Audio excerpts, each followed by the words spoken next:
Doctor आचार्य लक्ष्मी नारायण त्रिपाठी जी है जो आचार्य हैं।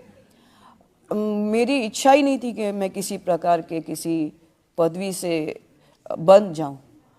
मैं प्रचंड चंडिके की आद्य स्वरूप हूँ और 2 दिन से ऐसे ही आपकी तरह लोग हास्य विनोद कर रहे थे। उधर के जो जगत गुरु हैं उनके नाम नहीं लूँगी मैं नहीं चाहती मेरे विवाद के साथ उनका जुड़ जाए। वही आपकी तरह ऐसे ही हास्य विनोद कर रहे थे।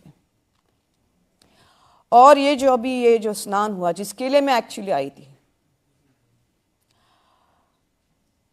और दोपहर तक उस स्नान की सब तैयारी थी। अब मैं महामंडलेश्वर बन गई थी।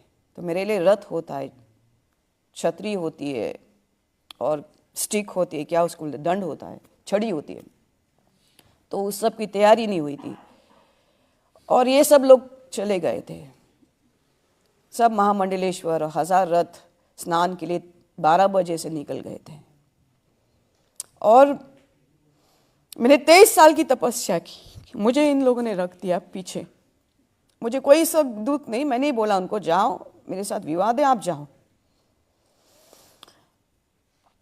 लेकिन मेरे अंदर से, जैसे मैंने बोला, प्रचंड चंडिके पाराशक्ति विद्महे आद्या शक्ति सदाशिवाय धीमहि तन्नो सज्जोता वाम रुद्राय प्रचोदयात्। तो प्रचंड चंडिके जो है वो ऐश्वर्य है स्वरूप में है, उसकी 64 योगिनियाँ होती है। तो 23 साल से मैंने मेरे अंदर उन योगियों को जागृत करके रखा है। तो उसको ये सहन नहीं हुआ कि मैं पीछे हूँ। मैंने आप लोग जाओ। मुझे सिर्फ इतना दुख था कि ये सब अहंकार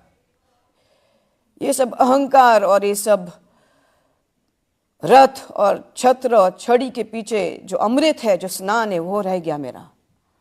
और मैं बहुत रोई, मैं रो रही थी। ये सब वहाँ खड़े हो गए थे रथ के लिए, स्नान के लिए।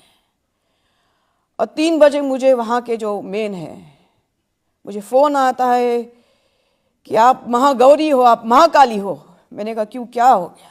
बोलते पूरा स्नान स्थगित हो गया और सब रथ वहाँ के वहाँ खड़े हो गए। मैंने कहा और क्या हो गया? बोलते अभी हम लोग 10 किलोमीटर चल के आ रहे हैं वापस। तो मैंने कहा मैं महाकाली हूं।